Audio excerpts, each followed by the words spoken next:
Mason entered Lanewood to uncover the truth behind his brother's disappearance.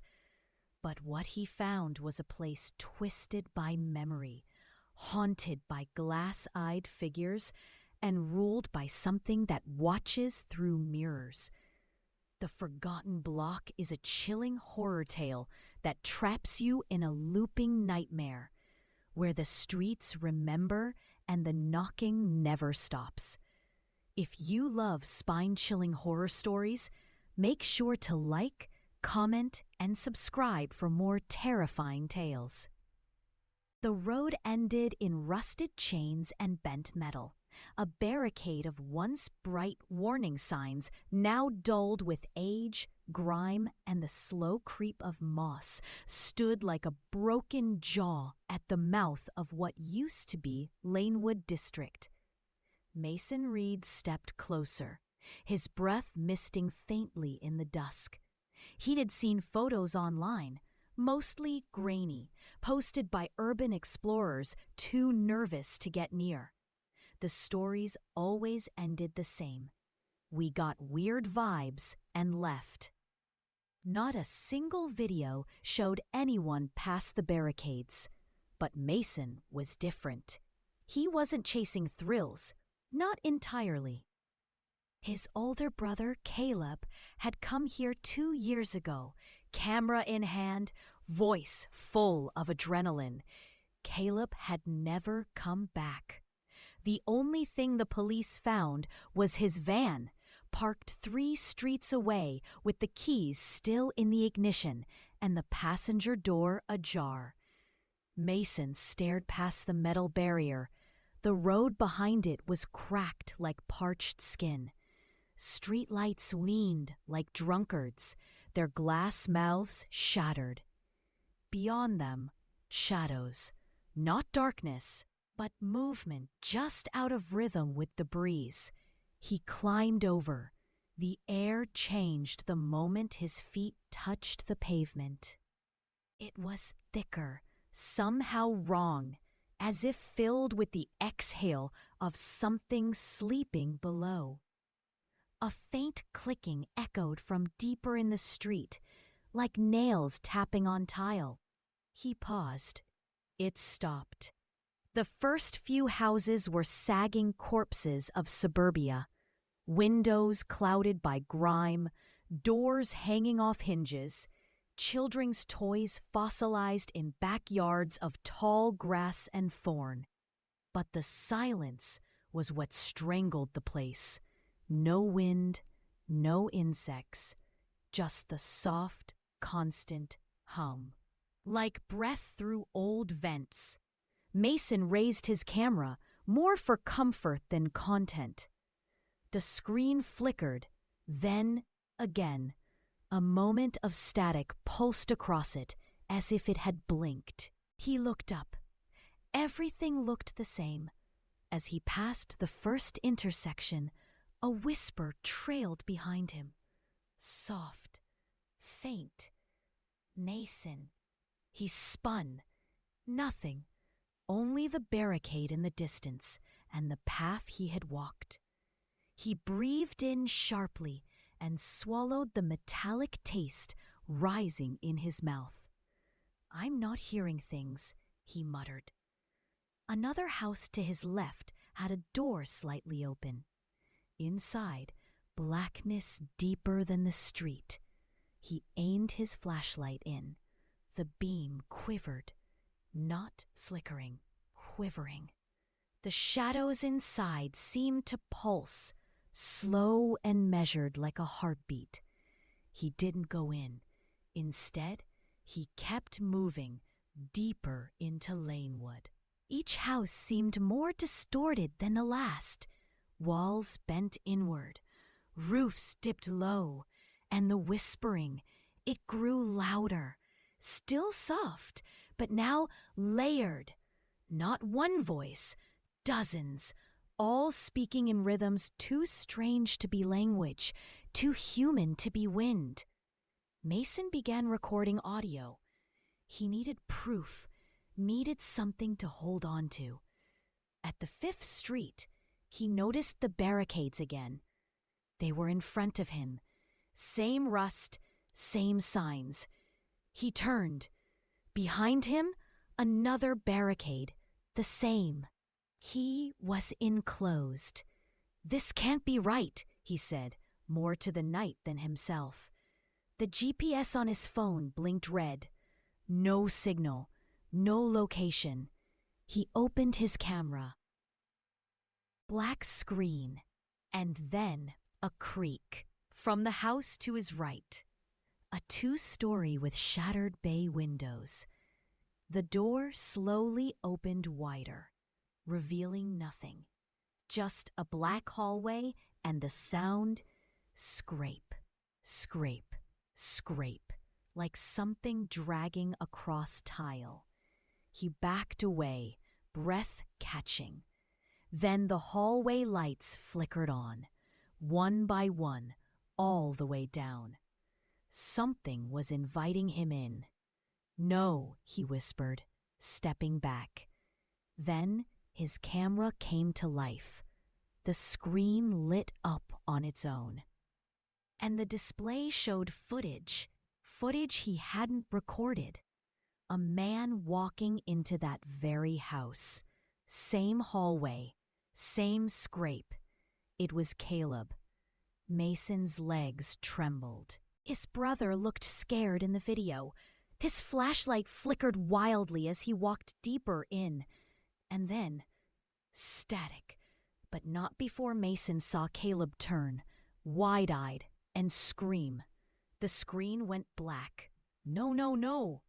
Mason clutched the camera to his chest.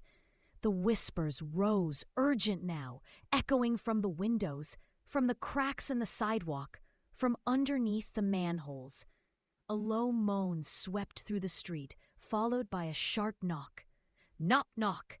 It came from the house. He looked again. Something stood in the hallway, tall, still, its face turned just enough to show no face at all. The hallway light buzzed. Flicker. The figure stepped forward. Mason ran. He didn't think, just bolted toward the nearest side street, dodging debris and pushing past overgrown hedges. The street twisted in unnatural angles, looping back and back, always back. Eventually he stopped. His lungs burned. His shoes were wet. There had been no puddles. He turned a corner and saw it again. The barricade. Except this time, it was behind him. And on the road ahead, someone stood in the middle of the street. Not a shadow, not a figure. Him. Another Mason. Pale. Wet. Eyes hollow. It smiled. Then whispered, "You're finally home." And the lights went out. The world returned in fragments. First came the sound, a low hum like breath through cracked lips, vibrating against bone. Then the cold, not the kind that brushes the skin, but the kind that seeps in, crawling through veins, curling into the marrow. Mason opened his eyes. He was lying in the middle of the street, the same cracked pavement beneath him, the same leaning streetlights overhead. But now, the sky was pitch black, and the stars were gone. The only light came from a single, flickering bulb somewhere down the road, too far to see the source. He sat up slowly. No sign of the other version of him.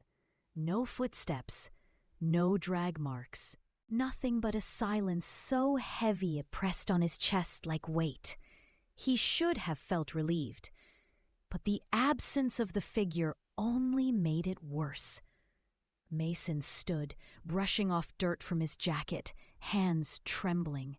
His camera lay nearby. He picked it up. The screen was cracked, but the lens was intact. He pressed play. The last video was still there. Caleb walking into that house. The same scream.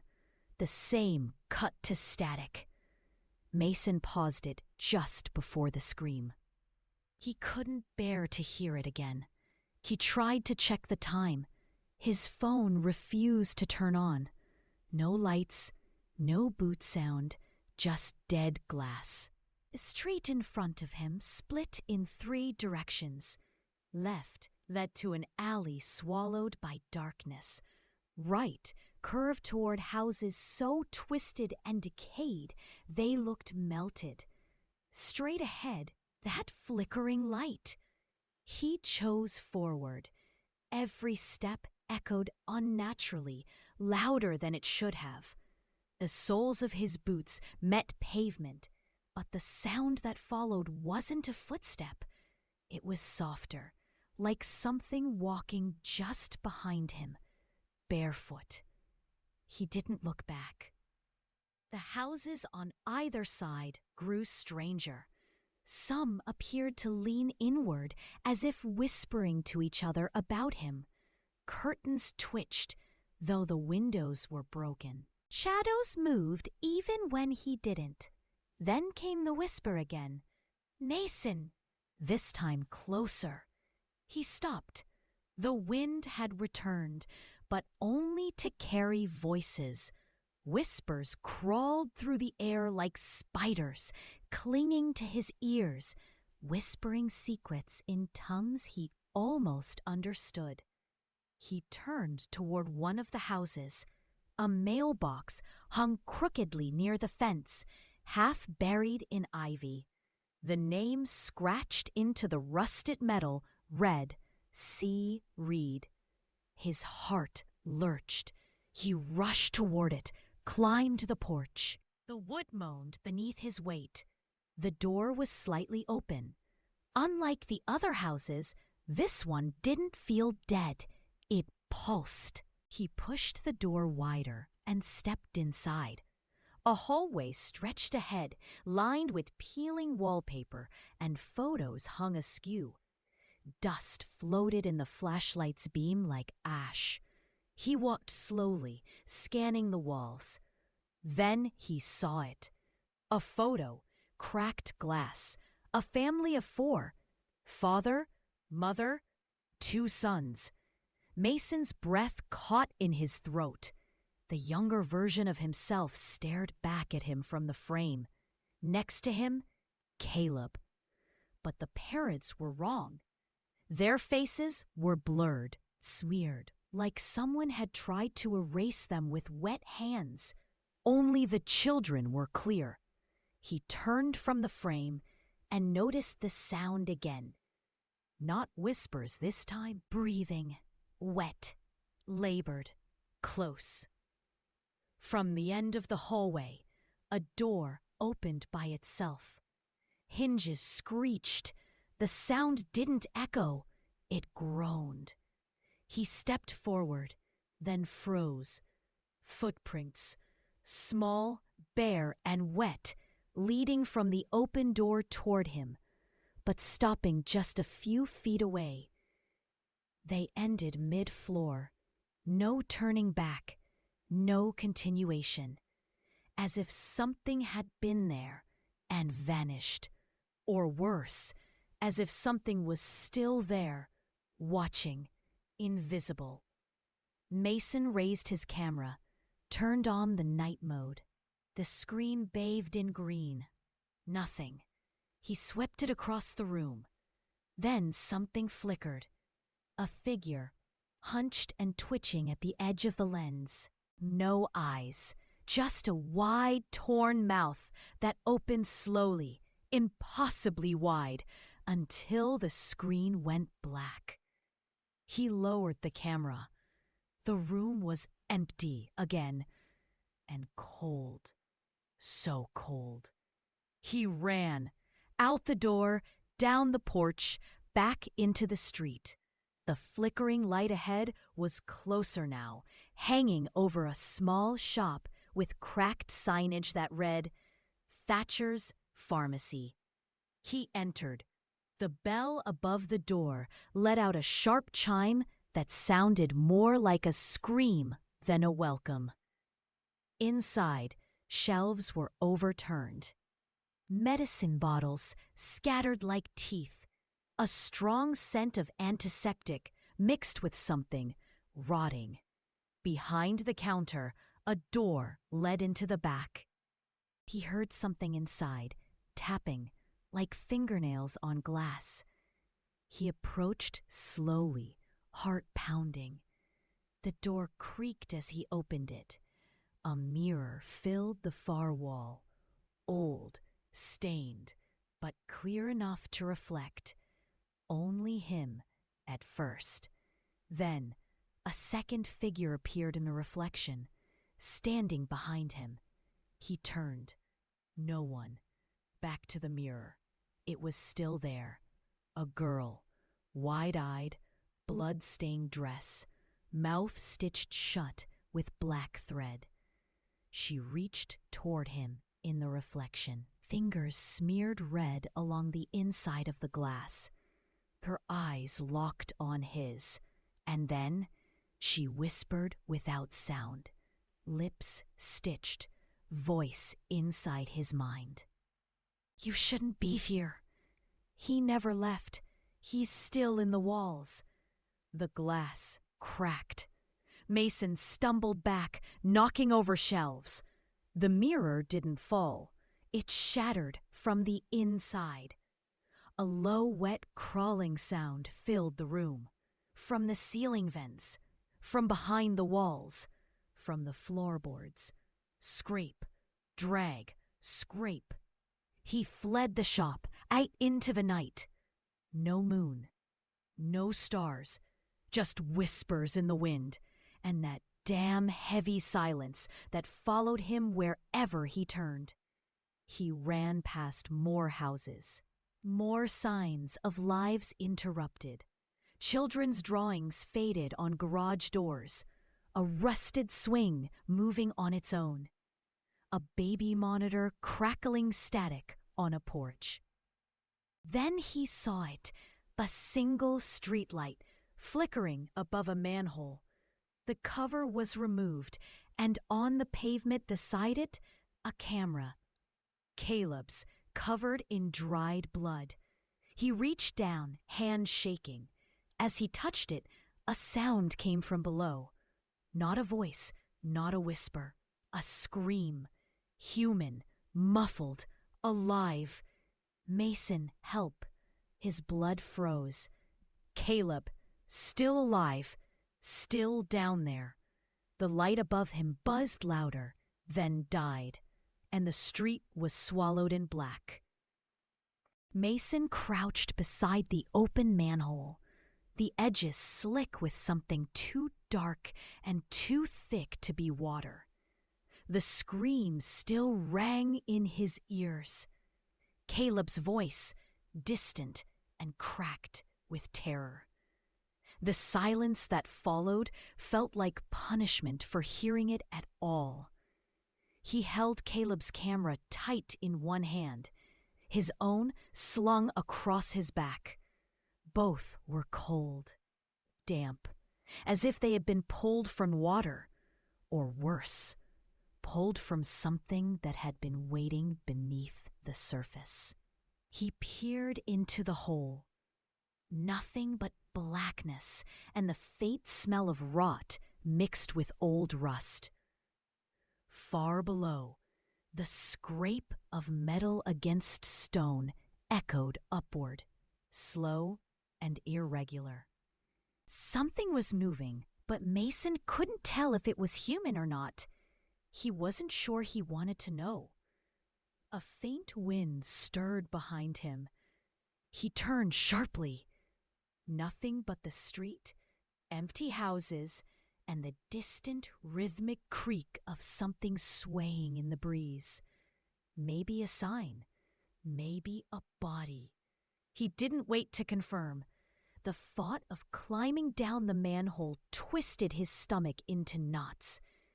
He needed more light, more tools, maybe even a rope. anything to avoid descending blind into that abyss. Then he saw it. A house across the street. Every window was dark, except one.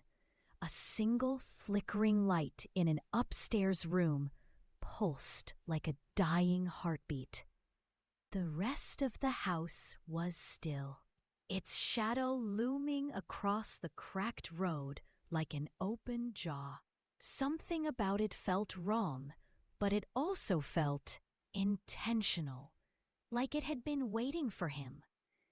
Mason stood slowly, eyes locked on the flickering light. He crossed the street, footsteps silent, despite the crunch of gravel and broken glass beneath his boots. Each step brought a new noise, low creaks, the buzz of static in the air, the faint rustle of movement behind drawn curtains. He reached the front porch. The door wasn't locked. It swung open with a moan, the hinges screaming as if warning him away. The air inside was colder, damper. Every breath stung. The interior was better kept than the other houses. No dust, no collapsed walls, no broken furniture. Everything looked preserved, but nothing looked lived in. He stepped inside, letting the door close behind him with a soft thud. The living room was coated in shadows. The furniture was wrapped in white sheets, but they were too clean. No dust, no cobwebs. The clock on the wall ticked. Tick, tick, tick.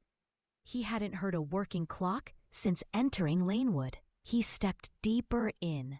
Each tick echoed louder. The air grew thicker. From the hallway, he could see the staircase.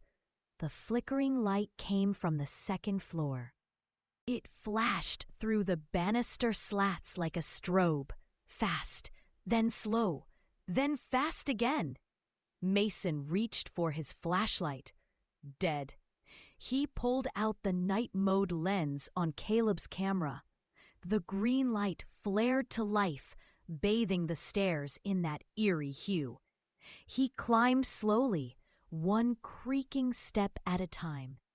A sound followed him up. Not his own steps, the soft patter of bare feet on carpet. He froze, turned. Nothing there, but the ticking clock downstairs had stopped. The second-floor hallway stretched in both directions, walls lined with peeling floral wallpaper. The flickering came from the third door on the right. It was cracked open just enough to let the light pulse through like a slow blinking eye. Mason approached. Each footstep brought with it a sound, a breath, a whisper, a faint hum. He thought he heard his name again, not from inside the room, but from the walls themselves. He pushed the door open. The room was small, a child's bedroom. The wallpaper here was covered in cartoon characters, faded by time. A mobile above the bed spun slowly, though there was no wind. It squeaked with each turn, soft and desperate. In the corner, a desk lamp flickered violently, casting distorted shadows across the room. Mason stepped in, sweeping his camera slowly. Then he saw it, on the bed, a figure curled beneath the blanket, trembling. "Caleb?" The figure didn't respond. He took a step forward. The bed creaked. Then the breathing stopped. He yanked the blanket back. There was nothing, just a tangle of ropes, twisted in a crude outline of a body, and a worn cassette recorder lying where the head should be. A button clicked, and the recorder began to play. Mason stepped back, heart hammering. The tape hissed. Then a voice. "Mason, help me. He's in the mirror. Don't let him out. Please. It's not just me. It's us. It's always been us." Then the tape warbled, slowed. A new voice whispered, "You're getting closer." The light flickered, then blew out with a pop. Darkness swallowed the room. Something moved in the corner. Mason turned the camera. The mobile had stopped spinning. A low, wet scratching came from under the bed. He backed out slowly, breath held. The hallway behind him was no longer empty.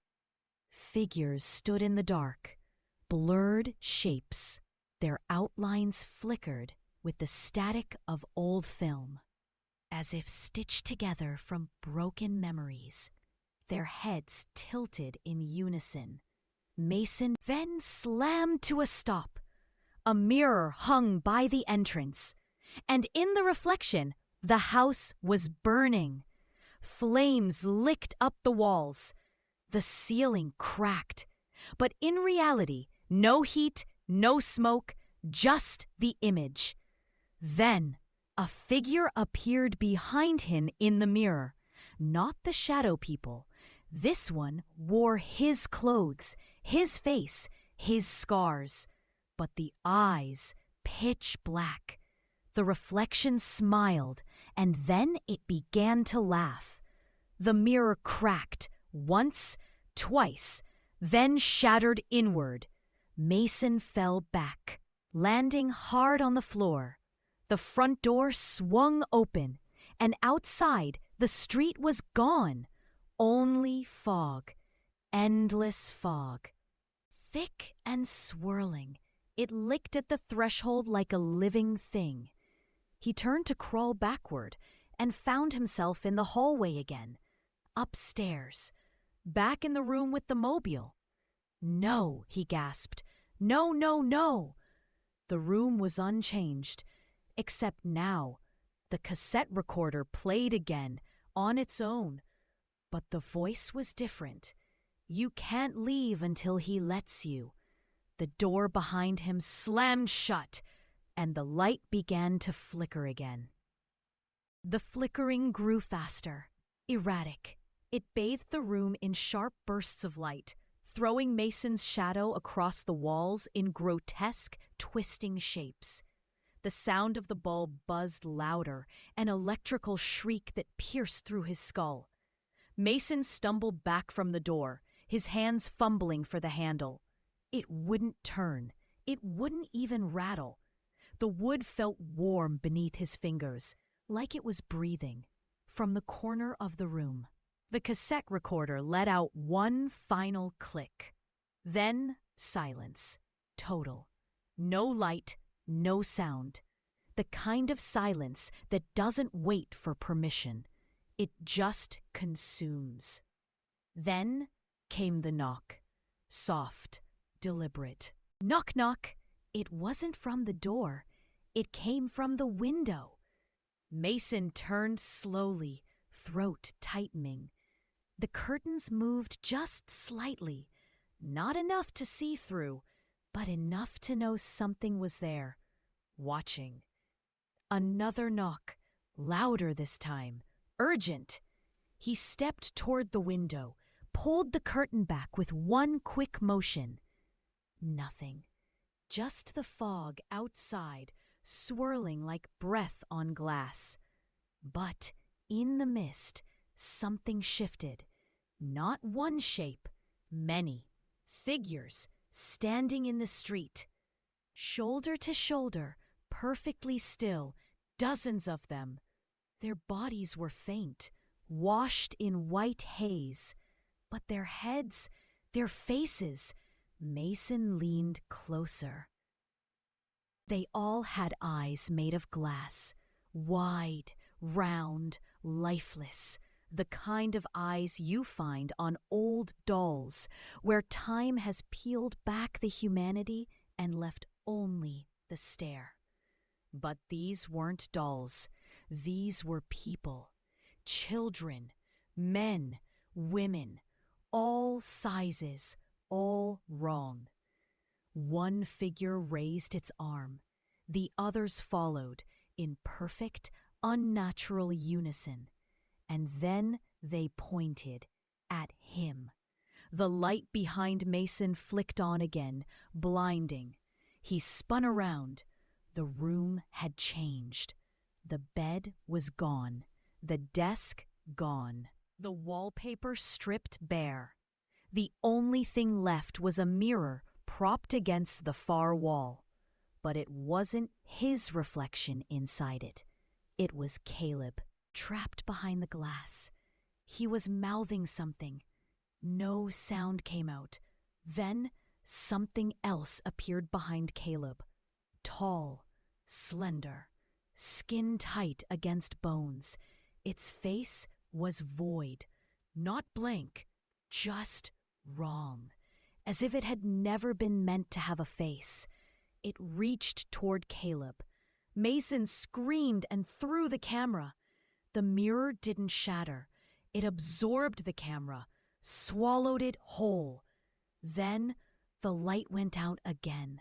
He ran back to the door. It opened now without a fight. He burst into the hallway, stumbling into the wall. The ticking had returned, loud and fast. Tick, tick, tick, tick, tick. He turned down the stairs, feet barely touching the steps.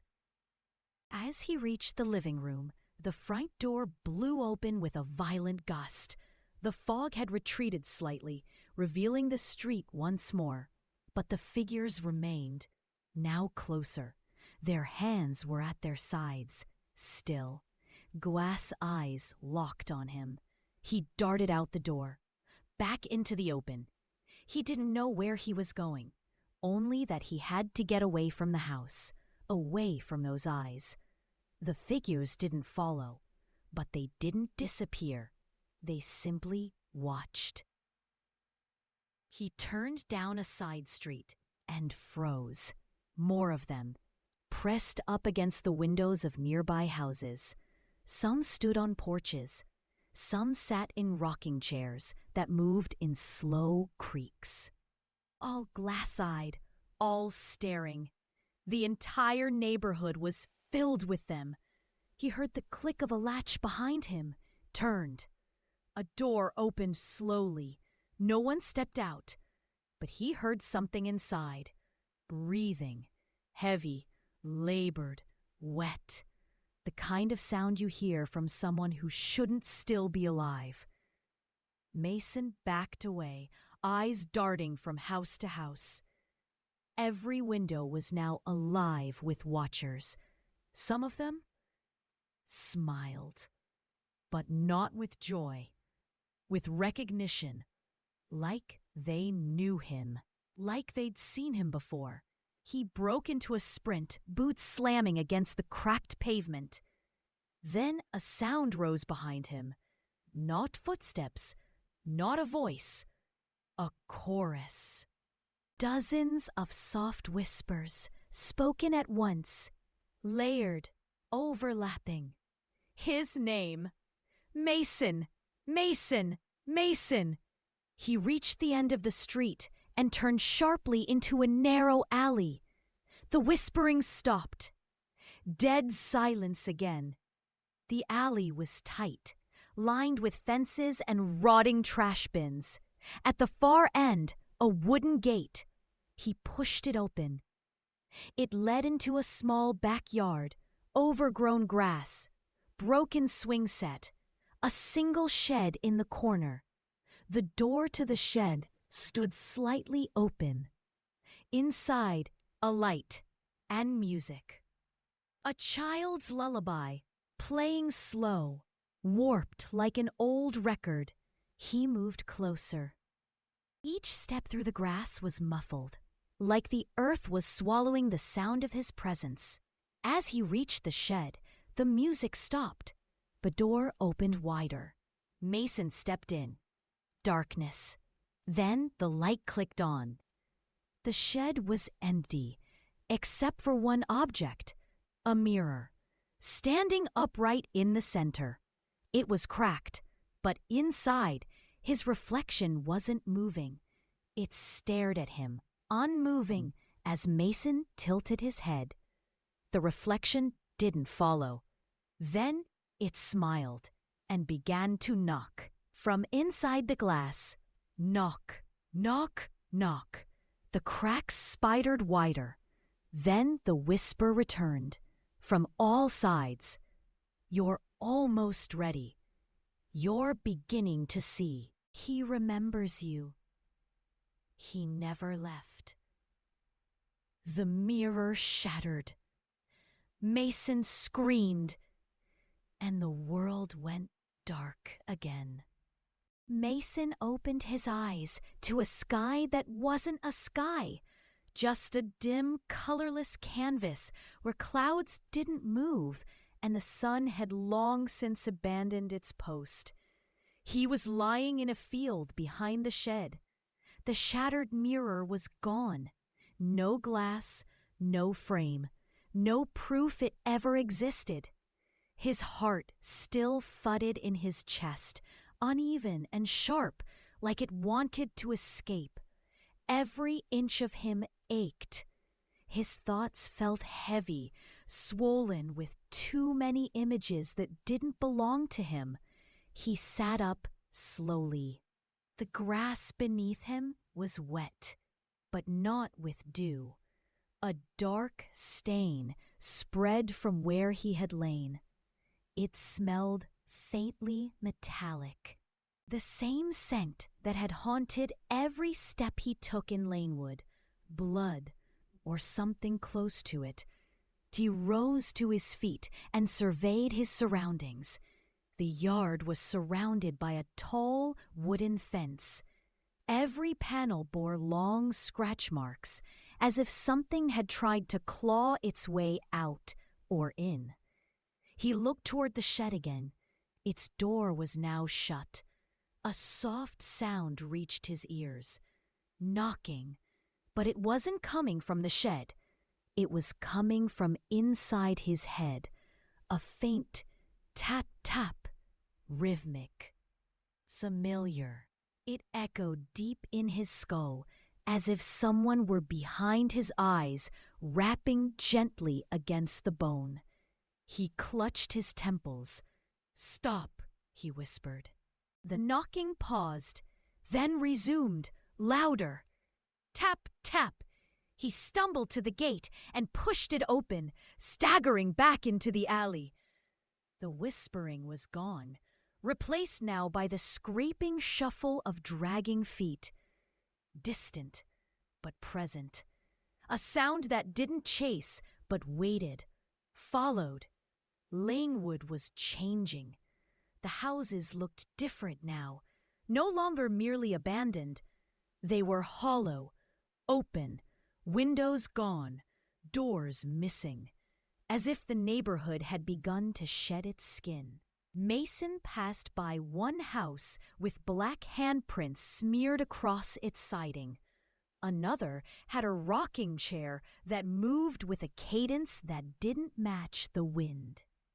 A voice whispered from within the house, a lullaby sung backward. He didn't stop. He needed to find the manhole again. Caleb had screamed from below. That was real. That was something he could hold on to. He rounded a corner, and there it was, the open hole in the pavement surrounded by darkness. Except now, the ladder was gone. The opening yawned wide, hungry and bottomless. He knelt beside it, listening. No voice, no scrape, only silence. Then, a single knock from far below.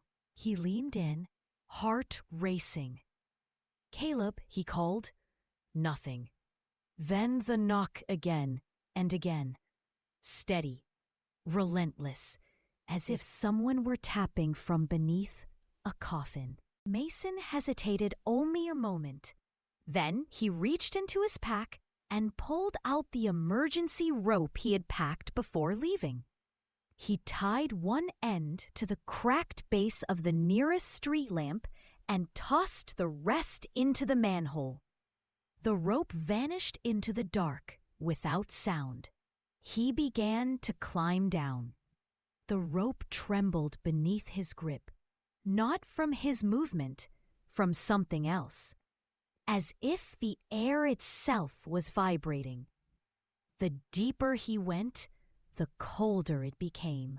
Moisture dripped along the walls, and the silence pressed against his ears until all he could hear was his own breath and the knocking. When he finally reached the bottom, his boots touched water, ankle deep, black, still. The tunnel stretched in two directions. The knock had stopped. Only one thing remained, a faint glow coming from the right passage. Mason moved toward it, each step sending small ripples across the water's surface. As he turned the corner, he saw the source. A door, old, wooden, with carvings etched deep into its frame. Symbols, circles, eyes, a handprint scorched into the center. And then the knocking began again, this time from the other side of the door. Fast, frenzied. Then a voice. "Mason, it's me. It's Caleb. Please, please open it." He froze. The voice was ragged, tired, but something was wrong. It wasn't panicked. It was rehearsed, like a recording played one too many times. He stepped closer. The knocking stopped. A new voice whispered through the wood. "Knock first, if you remember how." Mason stared at the door. His mind reeled. What had Caleb said on the tape? "He's in the mirror. Don't let him out. Knock, knock." Then silence. He raised his hand, knocked once, twice. The door creaked, opened a sliver, and a pale hand reached through, not to grab, but to beckon. Long fingers, too many joints. The voice came again, soft, gentle. "You let me out, Mason, just like last time." He staggered back. "No, I didn't. I don't remember any of this." The door opened wider. Beyond it, only darkness. Then something stepped out. Not Caleb. Something wearing his face, stretched, distorted. The eyes, glass. The smile, stitched. And it whispered with a voice layered in static. "You never left, Mason. You just forgot the knocking." The creature lunged. Mason turned and ran, splashing through the tunnel, the water now boiling beneath his feet. The walls throbbed. The air howled. As he reached the rope, it was gone. The tunnel behind him collapsed into black. And the knocking started again, from inside his chest. The knocking didn't stop. Even as Mason ran, even as the tunnel behind him shivered and began to close like a throat, the knocking followed.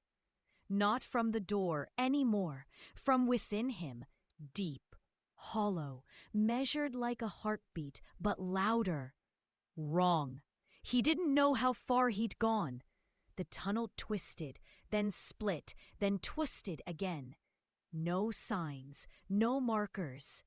The glow of his camera was gone, eaten by the thing wearing Caleb's face. He was running in pure dark now. Each breath tasted like mold and copper. Each step landed in water that never made a sound. Until finally, silence. No breath, no knock, no pulse. He stopped. Silence. The tunnel opened into a wide, circular chamber. The ceiling stretched upward into black. The walls pulsed slightly, damp with moisture or something else. And in the middle, on dry stone, stood a street sign. He stepped closer. It was clean, white, standing perfectly straight. The words on the sign were sharp and fresh. Lanewood Avenue. Below it, another plaque, "You are home." His stomach twisted. This wasn't a sewer. It wasn't a basement. This was a place beneath places. He turned. There was no tunnel behind him anymore, only another street, lined with identical houses, identical porches, identical glass-eyed figures waiting in windows. He walked forward. The air felt thinner here, like it had been breathed too many times. The houses watched him as he passed. Lights turned on in sequence as he moved, one window at a time. Flick, flick, flick. The pattern repeated, a rhythm, like code, like the blinking of a message he couldn't understand. He passed a mailbox with the name Reed on it, then another, and another, all with his last name. One had a photo stuck to the front with a rusted nail. A child. Him. Wide-eyed. Smiling. The photo began to bleed. Red oozed from the paper like sap from a dying tree. He kept walking. At the end of the street, he saw himself, standing at the intersection, still, staring. This version wore a clean shirt. No blood, no dirt. Just the same face, frozen in a calm expression Mason didn't recognize as his own. The figure raised a hand and pointed. Mason followed the direction. Another street. Identical. Lanewood Ave. He turned to confront the figure. It was gone. He was alone again. Except he wasn't. The sound returned. Footsteps behind him. Bare, wet, slow. He didn't turn. He walked faster. The streets looped. One turn led to another, then another, then back to where he started. He passed the same bleeding photo, the same street sign, the same mailbox. Each loop brought new changes. The sky above cracked like glass. The houses began to sag, then scream. Not with voices, with walls. Boards creaked and split, forming mouths, openings that moaned as wind passed through. One house had a face. Not carved, not imagined, real. A massive, stretched visage pressed through the front wall. Features molded from drywall and shattered windows. It blinked, and its eyes were Mason's. He ran. The streets moved with him, curving too sharply, pulling him into impossible angles. At one point, he passed 3 versions of himself, each walking in a different direction. None looked at him. One bled from the mouth. Another held a mirror shard. The third simply whispered as he walked, words Mason couldn't hear. Then, silence again. He stood alone in a cul-de-sac. Every house was burning. Flames rose without smoke, without heat. The fires made no sound. In the center of the cul-de-sac was a swing set, and on it sat a child, small, pale, wearing Mason's childhood jacket. He approached. The swing moved gently. Squeak, squeak, squeak. The child didn't look up, just hummed. A melody Mason recognized from somewhere. A lullaby, one his mother used to sing. A song he had buried, forgotten. The child stopped swinging, then spoke. "I've been here a long time." Mason crouched. "Who are you?" The child smiled without joy. "You are," and then vanished. No flicker, no fade, just gone. The swing kept swinging. He stood again. The cul-de-sac was now a straight street. At the far end stood a tall figure, faceless. Its head twitched like a broken clock hand, snapping left, then right, then still. It raised one long arm and pointed to a house, the only house not burning. Mason stepped forward. Each footfall matched the rhythm of the knocking. He walked past charred trees, cracked pavement, staring reflections in windows with no glass. He stood before the house. It was his childhood home, exactly as he remembered it. Down to the crack in the front step and the dented mailbox. The door opened before he could reach it. Inside, a warm glow and laughter. His mother's, his father's, Caleb's. Then a scream. Then silence. He stepped through, and the door closed behind him. Outside, the fire spread, and the street reset again. Shh! The door shut behind Mason with a dull, heavy thud. No latch clicked, no wind blew. The house simply absorbed him. He stood still in the foyer of what should have been his childhood home. The wallpaper was faded but familiar. The floorboards creaked under his boots in the same places he remembered stepping as a boy. Everything was where it should be, almost. The air was too warm, too thick. It smelled fakely of old paper and damp cloth, but beneath it, something sour, like spoiled milk curdling beneath the floorboards. Mason stepped forward, his breath shallow. The lights flickered above him, not violently, but like they were breathing. Slow, deliberate pulses that timed with the throb behind his eyes. The living room looked untouched.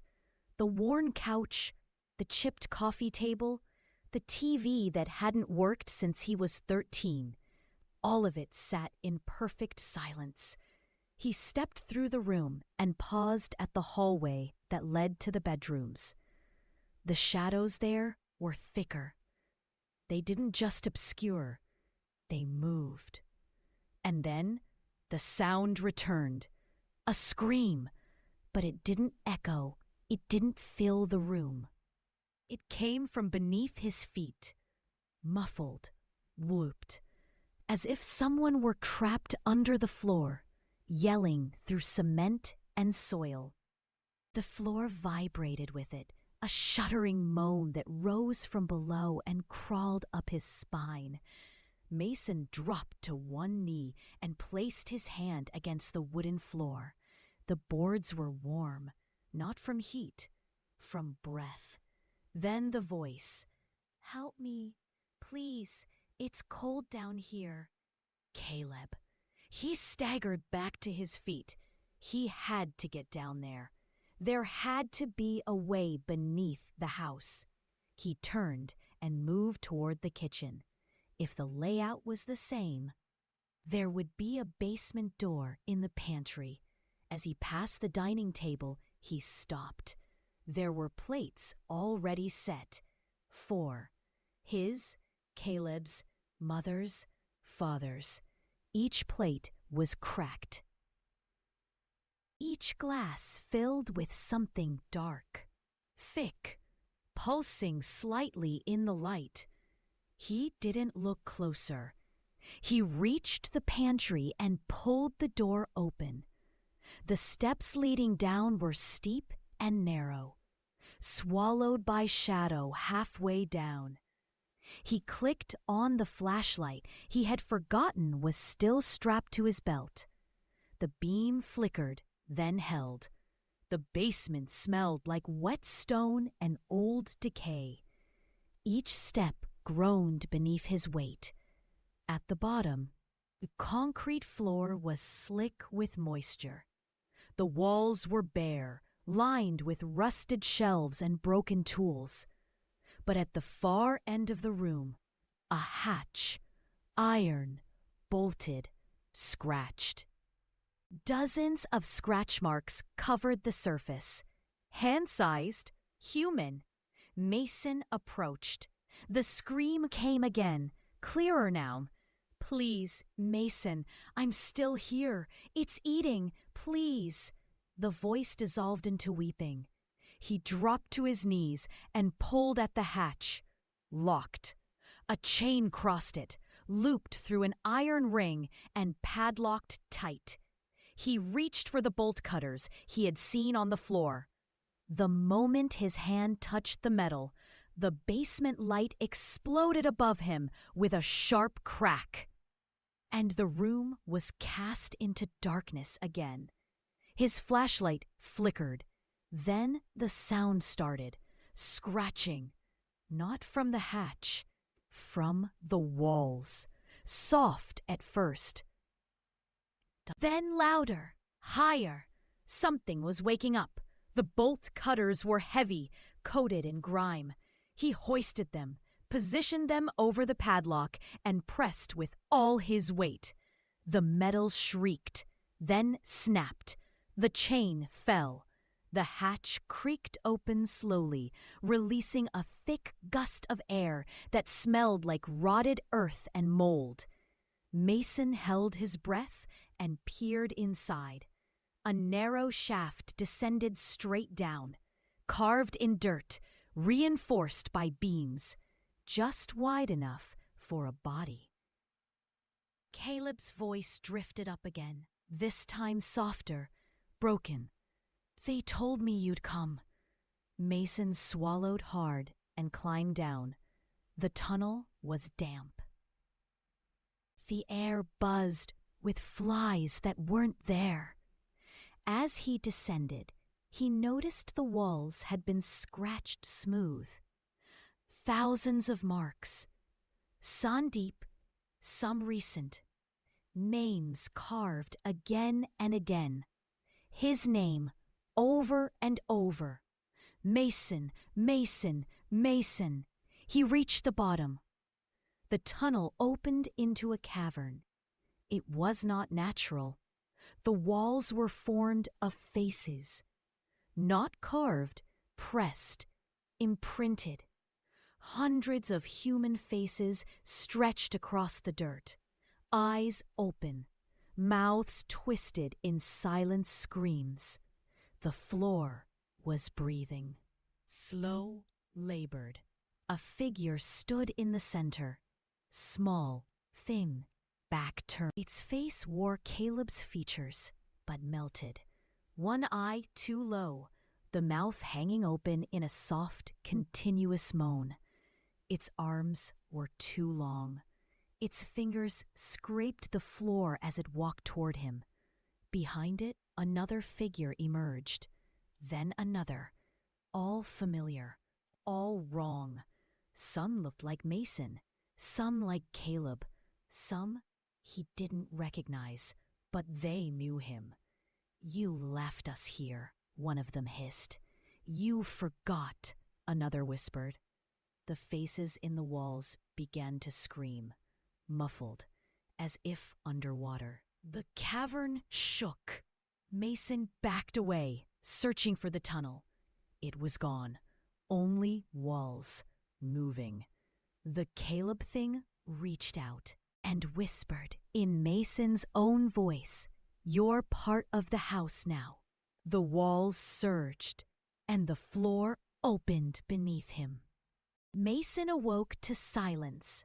Real silence, not the kind wrapped in whispers and static, but the hollow quiet of a place emptied of breath. He was lying face down on scorched tiles, the floor beneath him blackened and cracked. Smoke clung to the air, stale and bitter, long settled into the bones of the building. As he pushed himself up, dust cascaded from his back in soft plumes. His hands stung, blistered and raw. The floor beneath him was the same checkerboard pattern he remembered from childhood. Only now, the white tiles were charred gray, and the black ones seemed to absorb light. He was inside Thatcher's pharmacy, or what remained of it. The ceiling above was half collapsed, exposing beams that curled like ribs. Shelves stood like tombstones, crooked and skeletal. Burnt prescription bottles lay scattered across the ground, their labels melted to ash. The smell of melted plastic and antiseptic lingered like a memory that refused to fade. Mason staggered to his feet. His limbs ached like they had aged a decade in sleep. Every step was met with the soft crunch of debris beneath his boots, each sound far too loud in the stillness. He called out just once. "Caleb!" His voice cracked. No reply, just a soft rustle. From the back of the store, he stepped toward it. The lights above didn't flicker this time. There were no lights left, only a narrow slit of gray daylight bleeding in through a broken wall near the rear storage. As he moved down the narrow aisle, he passed a mirror, cracked but intact enough to catch his reflection. He stopped. His face looked wrong, too pale, lips slightly parted, eyes wide, with something between fear and recognition. But he wasn't moving. His reflection was. Mason blinked. His mirrored self tilted its head, slowly, and mouthed something. "She's waiting," then smiled. A long, unnatural stretch of lips. The reflection flickered and vanished. Mason turned away. He didn't look back. At the end of the aisle, a scorched curtain hung loosely, swaying slightly despite the absence of wind. Behind it, the storage room. And behind that, the cold breath of something alive. He stepped through. The room beyond was dark, completely. The daylight didn't reach this far, but he could hear it, breathing, wet, slow, in and out. He flicked on the flashlight again. The beam was weak now, dying. But it was enough to reveal the figure seated on a steel stool in the center of the room. A woman, still, waiting. Her dress was old-fashioned, white, now gray with soot and ash. Her hair hung long, tangled and charred at the ends. Her skin looked burned, but preserved. And her face was wrapped. Thin gauze, stained and scorched, wrapped around her head like a shroud. Only her mouth was visible, sewn shut, threaded with black wire. Mason took a step back. The air grew colder. The woman didn't move, not until he whispered, "What are you?" The answer came not from her, but from behind him. "She's the one who remembers." Mason spun. Nothing there. Just shelves full of melted glass and rot. The woman stirred. Slowly her head lifted, and the threads across her lips pulled tighter. A sound escaped her. A muffled, broken hum, a lullaby, the same melody from before. Mason's knees buckled. He remembered it. From the house, from the street, from the swing. He had heard it long ago, or maybe not long ago at all. The woman reached toward him with one trembling hand. In her palm, a key. Old, iron, etched with symbols. Her hand didn't shake from weakness. It trembled like it was resisting. He didn't want to take it, but he did. The moment he touched the key, the gauze on her face began to unravel, slowly, like fingers untying themselves. Layer by layer, the cloth fell away, revealing not skin, not bone, but a mirror. A smooth, reflective surface where a face should have been, and in it, Mason saw not himself, but Caleb, trapped again, eyes pleading, behind him the dark figure, closer now, its long arms reaching. Mason screamed, and the glass rippled. The woman's body convulsed, then collapsed into ash. The key in Mason's hand burned hot. He dropped it. It didn't fall. It floated, then spun slowly and pointed toward a door that hadn't been there before. A heavy steel door built into the pharmacy wall. It clicked, then opened on its own. Beyond it, stairs, descending into the earth, into silence. He picked up the key, stepped through, and the door slammed shut behind him. Far above, the mirror woman began to hum again, but this time it came from inside his head. The stairs spiraled downward, endlessly. Mason could no longer tell how far he had gone. His legs moved without thinking, knees aching, every step echoing softly behind him, but not always in time. Sometimes he heard an extra footfall, a half step, a shuffle just behind his own pace. He never looked back.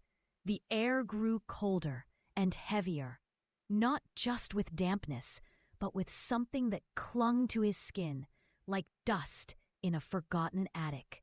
His flashlight flickered again, the beam narrowing to a dim cone of light that barely touched the walls anymore. Then the stairs ended, not with a landing, but with a door. The same rusted steel as before, marked with the same symbols he had seen on the key. It stood slightly ajar, its surface wet with condensation that dripped slowly into the floor below. He hesitated. On the other side, there was movement. He pushed the door open. A vast chamber greeted him. Not a natural cave, not a basement. It was a perfect circle. Walls of dark, slick stone. No corners, no exits. The room was lit by no visible source, but everything glowed faintly, like the inside of a dying eye, and in the center, a chair, old, wooden, almost too ordinary. Caleb sat in it, his head hung low. His arms were bound to the armrests by cords made of something thin and wiry. Not rope, not thread, hair. Mason stepped forward. "Caleb!" The figure raised his head slowly. His face was pale, lips dry, eyes wide and empty, like he'd been staring at something too long, something that had stared back. "Mason?" His voice cracked like old glass. Mason rushed forward. "I'm here. I found you. We can get out. We can leave." But Caleb didn't smile. His eyes darted to the wall behind Mason. "No, you weren't supposed to come." Mason stopped. "What?" "They told me you wouldn't, that you couldn't. You left me." "I didn't," Mason whispered. "I came back. I came to find you. That thing, the mirror, the woman." Caleb shook his head violently. "It's not her. She's not the worst of them. She watches. But he waits." A sound came from the ceiling, like a breath sucked inward through cracked teeth. Mason looked up. The ceiling was a dome of mirrors, hundreds of them, each a slightly different shape, a different distortion. They reflected the room from impossible angles. In some of them, Mason saw himself, but in others, he did not. He saw versions of himself with no eyes, with mouths sewn shut, with hands that bent the wrong way, and some weren't him at all. But they wore his skin. He stepped back. The floor shifted. Softly, a whisper like sand pouring through cracks began to hum around the room. Then, one of the mirrors blinked. Not shattered, not fell, it blinked. Mason watched as an eye appeared in the glass, then another, and another, until every mirror held a pair of eyes, watching. Caleb screamed, "It's waking up! Don't let it see all of you! It gets in through reflection. It spreads through what you think you remember." Mason stumbled toward him. "We're leaving now." "No." Caleb shook his head, teeth chattering. "There's no leaving. We're the anchors. We were always meant to stay."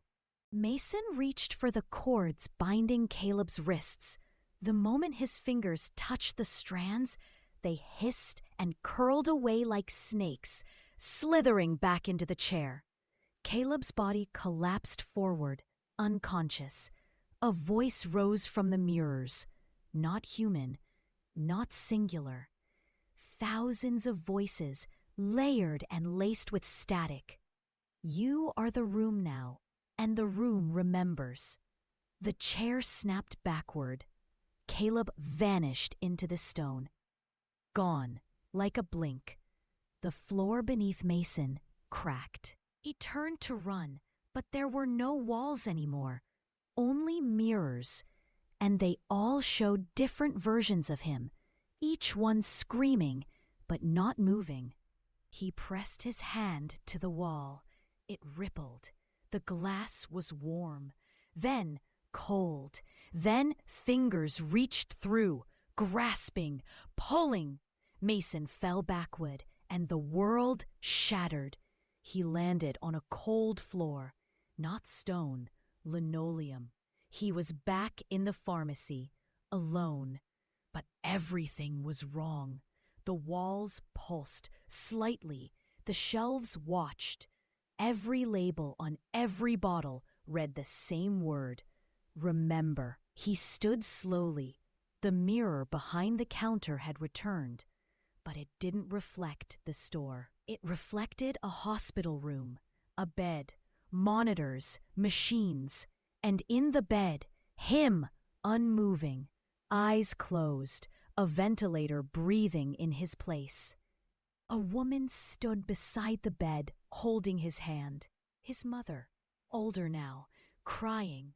He reached for the mirror, pressed his palm against it. His reflection didn't move, but the monitors beeped. And somewhere deep inside the store, something began knocking again, this time from beneath the floor. The knocking grew louder, not like a fist, more like bones rapping on hollow wood. Slow, rhythmic, measured. It echoed beneath the floor of the burnt pharmacy, threading its way up through the cracks in the tile, into Mason's feet, then deeper. He didn't move, couldn't. The mirror in front of him still showed the hospital bed.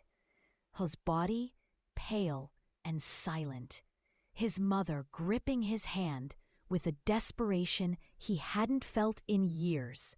Monitors beeped in slow, steady rhythm. The hum of machines pulsed with artificial breath. It was real. He was seeing it. But the pharmacy around him, it wasn't gone. It pulsed. It watched. It breathed. A familiar voice crept from behind. "You were never supposed to wake up." Mason turned slowly. The woman from the mirror stood in the aisle, her gauze-wrapped head tilted slightly. Where her mouth once was, now only skin. Seamless, silent. She stepped forward, her movements disjointed, like memory playing back too slow. Mason stepped back toward the counter, hand reaching for something, anything to grip. His fingers found the mirror's edge, cold, slick. The voice again. From everywhere now. You weren't the first to come looking. The shelves began to shift. Each item on them morphed. Family photos, snapshots of him. Caleb, his mother, his father, birthdays, hospital visits, Caleb's old camera.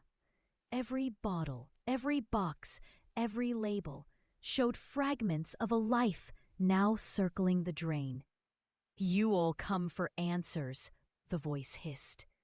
But this place doesn't give them. It keeps them. Behind the gauze woman, the air darkened.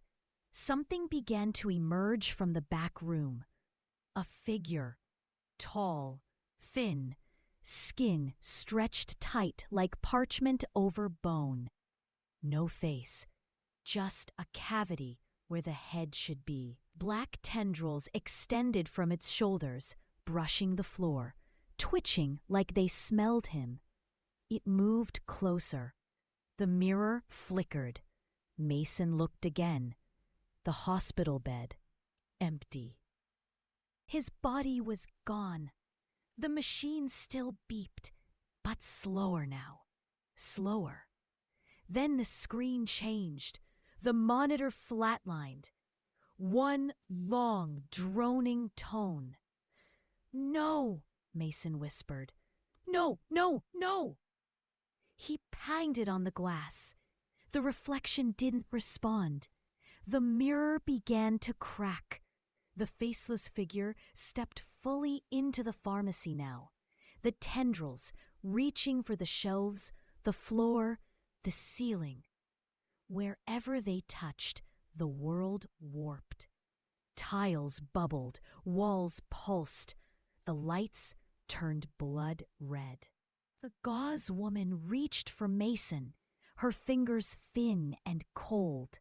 "Let go," she said softly, her voice no longer from her mouth, but from inside his head. "Let go." And the knocking stops. But Mason didn't let go. He grabbed the edge of the mirror and pulled with every ounce of memory he had. His first time riding a bike, Caleb's laugh, his mother's singing, the feel of warm sun on his face. He screamed. The mirror shattered. Light exploded from the frame. Not warm, not cold, but real. It hit him like a wave, and the pharmacy screamed. The tendrils snapped back. The gauze woman evaporated in silence, and the faceless thing recoiled. But only for a moment. Then everything turned black and still. When Mason opened his eyes, fog drifted gently through the streets. Soft, pale morning fog. He lay in the middle of Lanewood Avenue. The barricades were behind him. The houses were still. The glass-eyed figures gone. The sun, faint, was rising. He sat up slowly. His body felt real. His fingers warm. No mirror, no echo.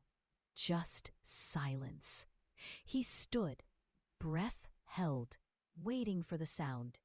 Nothing. The knocking was gone. He looked to the side.